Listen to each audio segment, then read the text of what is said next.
માટે મેં આ સાબુદાણા 2 વાર સાબુદાણાની ખીચડી બનાવવા બટેકા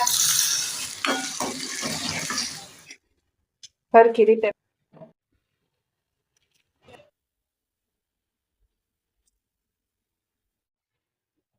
હાલો, કેમ છો બધા? સ્વાગત છે તમારું આપણી ચેનલમાં।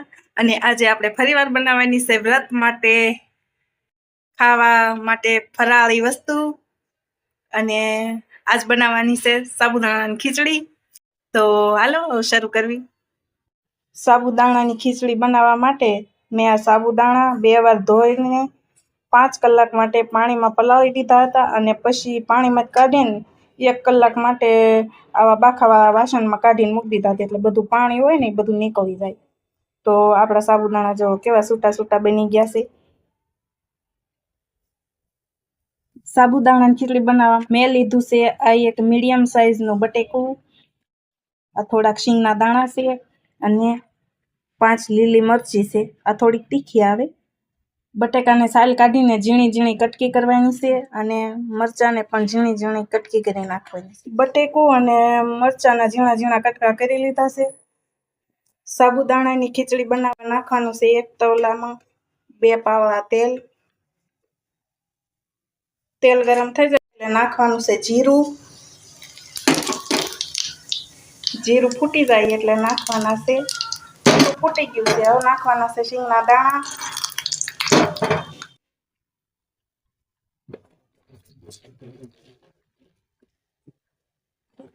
શીંગના દાણા તેલમાં તળાઈ જાય એટલે નાખવાના છે કાપેલા બટેકા।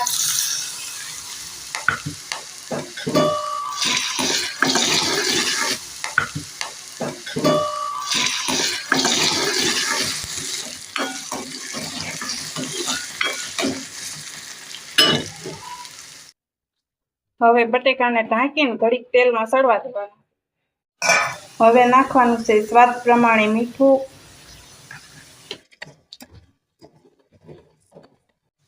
હવે નાખવાના છે લીલા મરચાં કાપેલા। સરખી રીતે મિક્સ કરીને ઘડીક તેલમાં સડવા દેવાનું છે। બટેકા તેલમાં સડી ગયા છે સારી રીતે, જો ભાંગી જાય તરત।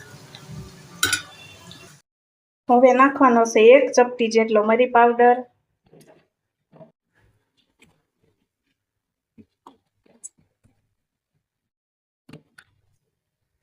હવે નાખવાના છે સાબુદાણા,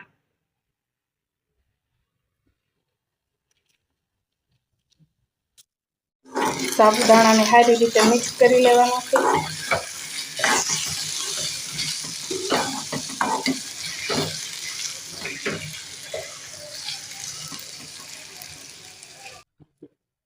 અને ધીમા તાપે સડવા દેવાના છે તેલમાં। હવે નાખવાની છે અડધી ચમચી ખાંડ, અડધા લીંબુનો રસ, હવે મિક્સ કરી લેવાનું છે।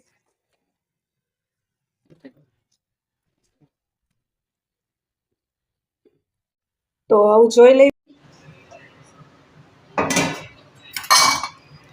જો સાબુદાણા કેવા મસ્ત પાણી કલરના થઈ ગયા છે, અને એકદમ ખુલ્લા ખુલ્લા બની ગયા છે।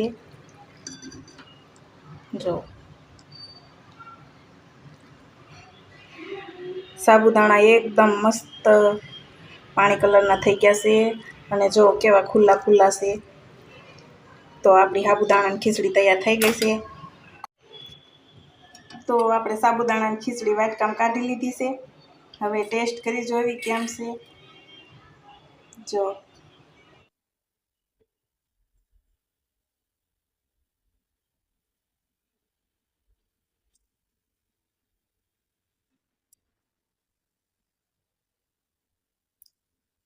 સરસ બની છે, જરૂરથી ટ્રાય કરજો। અને વિડીયો ગમ્યો હોય તો લાઈક કરજો, શેર કરજો, કોમેન્ટ કરજો, અને ચેનલને સબસ્ક્રાઇબ કરી લેજો।